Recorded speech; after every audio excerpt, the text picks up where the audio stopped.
Episode 155. Dapa berdiri di depan pintu masuk Indomaret dengan tatapan bingung. Di depan Indomaret itu tidak ada siapa-siapa selain penjual jus buah. Gadis yang dicarinya tidak ada di sana. Dava? Dapa menoleh saat mendengar suara Tian memanggilnya. Bocah tampan dengan kaos pendek merah yang dipadukan dengan celana selutut warna mocha itu menghela napas mendapati Tian yang entah sejak kapan sudah berada di sampingnya. "Kamu cari siapa sih?" tanya Tian ikut mengedarkan pandangannya ke seluruh halaman depan Indomaret itu. Dapa menggelengkan kepalanya pelan kemudian masuk ke dalam Indomaret tanpa berkata apapun pada Tian omnya. "Kenapa sih dia?" Tian menatap sekali lagi ke halaman Indomaret yang juga menjadi tempat parkir kendaraan orang yang berbelanja. Tidak ada siapa-siapa di sana selain penjual jus buah, tapi tatapan Dapa tadi seperti sedang mencari seseorang. Tian menghela napas. Dapa memang keponakan yang paling mandiri dan paling susah untuk ditebak. Bocah itu sangat cool bahkan melebihi Marvel papanya. Setelah membeli jajan, Dapa keluar dari Indomaret dengan wajah lesu. Sekali lagi Dapa mengedarkan pandangannya ke halaman Indomaret itu.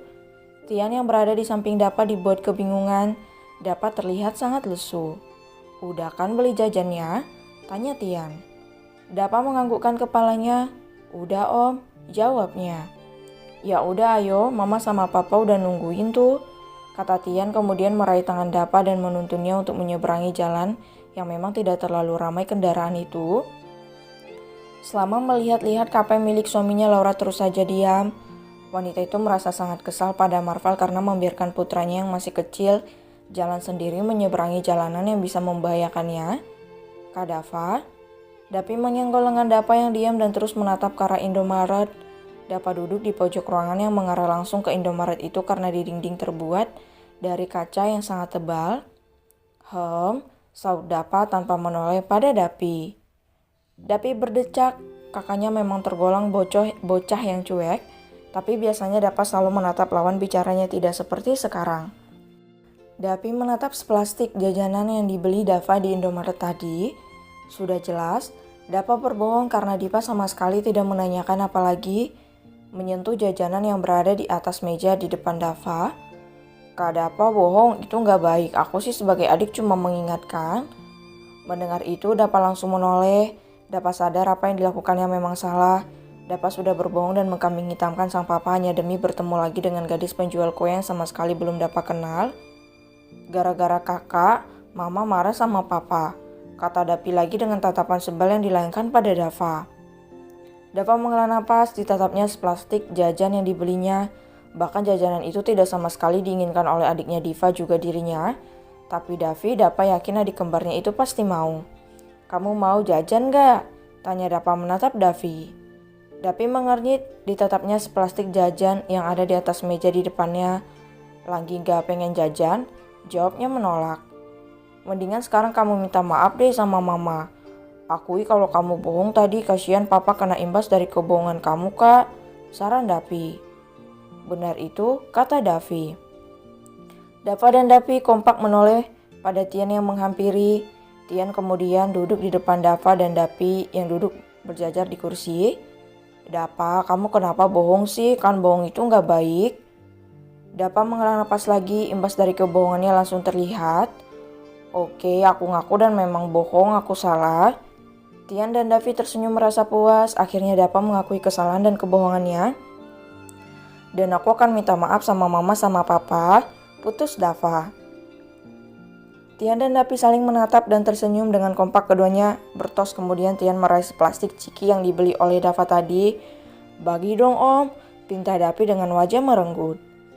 Dapa yang melihat keduanya hanya bisa menggelengkan kepalanya. Padahal Dapi tadi menolak saat ia tawari. Heran sebenarnya karena sejak menginap Dapi dan Tian yang biasanya seperti kucing dan tikus kini sangat akrab dan kompak.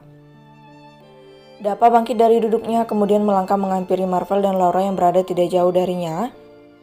"Kamu tahu kan itu sangat berbahaya untuk Dapa?" Marvel menghela napas pelan. Menurut Marvel terlalu berlebihan melarang ini itu pada putranya juga tidak baik. Apalagi Dava adalah anak laki-laki yang dituntut untuk selalu berani dimanapun dan kapanpun. "Aku pikir Dapa sudah cukup mengerti dan bisa menjaga dirinya sayang. Dan juga aku mengawasinya dari kejauhan, tidak membiarkannya begitu saja." Marvel mencoba beralasan dengan baik. Laura berdecak, putranya masih kecil dan masih harus benar-benar mendapatkan perlindungan total darinya dan Marvel. Dapa belum waktunya benar-benar mandiri. Aku sayang sama Dapa, Laura, kamu jangan salah mengerti maksud aku. Dapa itu laki-laki, dia harus siap dengan segala keadaan. Aku hanya melatihnya untuk bisa bertanggung jawab dengan menjaga dirinya sendiri dengan baik. Apalagi dia juga punya 2 adik yang nantinya pasti akan mencontohnya. Laura melongos, alasan apapun yang Marvel lontarkan rasa kesalnya tetap tidak juga reda dari hatinya. Laura seorang ibu yang sangat memprioritaskan keamanan dan keselamatan buah hatinya dengan cara apapun. Sayang, ayolah, jangan terlalu memanjakan anak-anak. Jangan mengekang juga, biarkan mereka mulai bertanggung jawab paling tidak pada diri mereka sendiri. Beri mereka kepercayaan. Laura memejamkan kedua matanya, memberikan kepercayaan dan belajar tanggung jawab pada anak-anaknya memang penting, tapi pikiran Laura berjalan terlalu jauh. Laura membayangkan sesuatu yang buruk terjadi pada putranya, itu yang membuat Laura dihantui rasa takut. Sayang, Mama, ucapan Marple tersela oleh panggilan pelan Dapa pada Laura. Marple dan Laura kompak menoleh. Keduanya tersenyum manis pada putra sulungnya itu, tidak ingin terlihat sedang ada kesalahpahaman antara keduanya. Sini nak, Marple menarik kursi yang ada di sampingnya memberi tempat pada Dapa untuk duduk. Dapa mengangguk dengan wajah sendu. Dapa mendengar perdebatan kedua orang tuanya dan Dapa tahu keduanya berdebat karena dirinya. Kenapa sayang? Tanya Laura dengan sangat penuh perhatian. Dapa menghela napas dan menatap Laura. Dapa minta maaf, Mama jangan marah sama Papa. Dapa yang salah karena sudah berbohong. Laura mengernyit. Kamu berbohong? Tanya Laura bingung. Dapa menganggukkan kepalanya merasa sangat bersalah. Namun usapan lembut Marvel di kedua pundaknya semakin membuatnya merasa harus bertanggung jawab dengan menjelaskan pada sang mama. Dapa bohong sama mama sama papa. Dapa nggak pengen beli jajan. Dapa hanya ingin bertemu dengan seorang teman di depan Indomaret itu. Dapa juga bohong sama Dapi dan Om Tian dengan mengatakan papa menyuruh Dapa membeli jajan untuk adik. Laura menatap pada Marvel yang tersenyum bangga. Laura tidak menyangka putra kecilnya bisa dengan begitu berani dan bijak mengakui kesalahannya. Memang, siapa teman kamu? Tanya Laura penasaran. Dapa bingung sekarang dan ekspresinya bisa dengan mudah dibaca oleh Marvel. Marvel tersenyum dan berbisik, nanti ceritakan sama papa ya siapa gadis cantik itu.